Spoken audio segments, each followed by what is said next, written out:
What I realized today by listening to music again after a very long time is the reason why I stopped listening to music in the first place. It wasn't something that I did consciously, that I said I don't want to listen to music anymore for certain reasons. It's just something that slowly started to fade out of my life. I just didn't have the need anymore to listen to music that much. And that started when I went on this personal improvement and spirituality and meditation journey. Um, I used to listen every morning when I woke up to music. I listened to music in the shower, in the car, and I like to blast it loud, and I really enjoyed it. But I'm the kind of person I don't really listen to the lyrics. I just love the melody, I love the rhythm, and that's the reason why I listen to a certain song. But when I was listening today to some random playlists on Spotify, I just started to feel a little bit depressed, a little bit low, and I was wondering why that is. Actually, you don't have to wonder long because fact is that most songs are negative. Most songs come from the lower survival centers, from the survival emotions, and they are made by people who are depressed, who struggle with their health, with their mental health, and who are heartbroken. I was asking ChatGPT actually about the different categories where the songs are in, so I'll just tell you to get some perspective. So, songs about drugs, alcohol, sex, partying, or mental health problems is about 20% of all the songs that exist. Songs about breakups and heartbreak are number two. They are about 18% of all the songs. Materialism, like money, fame, cars, is about 15% of all the songs. Then the chemical love, like there's songs about love, and then there's songs about falling in love. And these songs about falling in love are often this very chemical rush of adrenaline, and it's like a very survival based and animalistic way of love. Like when you're so much in love with somebody, it's chemical. It's like you can't stop thinking about it, you can't sleep, you're just like drunk on love. Like this is the chemical love. So about this is about 10% of all the songs. Then finally personal growth, faith, positive emotions, self-love are about 10% only. And unconditional love, like true love or love for life, is about 7% of the songs. Then philosophical or existential themes like God, spirituality are about 7%, and social political issues or rebellion are 5%. Fun and entertainment like party vibes are about 3%.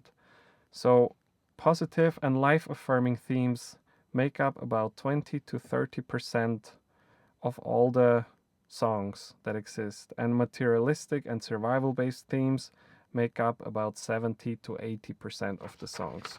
So I hope I didn't bore you too much with this, but it just shows like what kind of energy you're being given by listening to this music, because those artists, they put their sadness or their passion or their love, their depression, their anxiety, whatever they're dealing with, they're putting it into the song. And often these artists, I feel, are inspired to create a song when they are going through really tough times.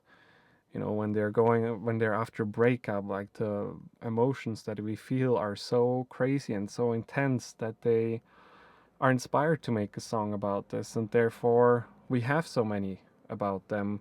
Mental health start to be so popular, like being depressed and being sad and being alone. And then a person that is alone and sad and depressed listens to this music and just feels even more sad and lonely and depressed. Like, what is it for?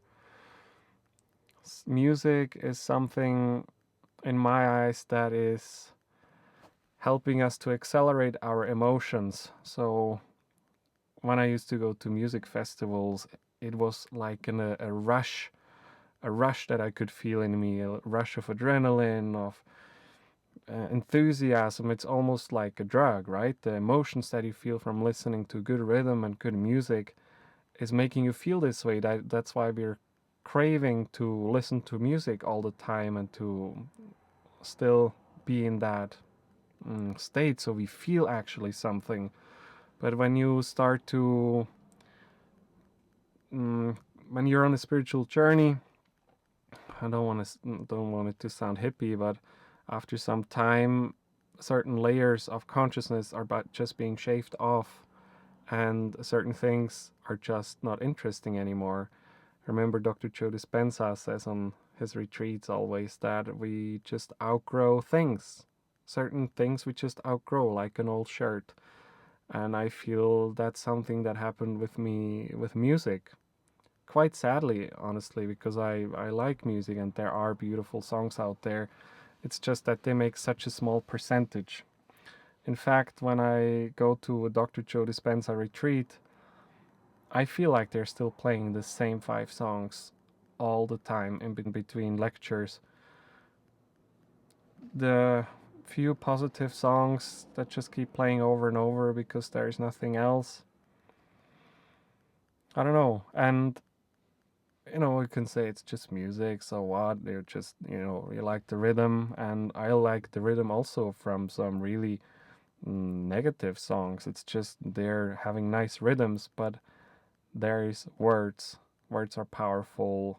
They have certain vibration, and the music has vibration, and words and music and the energy of the artist all vibrates at the same time, creating this rhythm, this beat, and that is going through your cells, it's going through your body, the rhythm, the vibrations, and you don't want to have this in your body. That's why I just don't like to expose myself to it.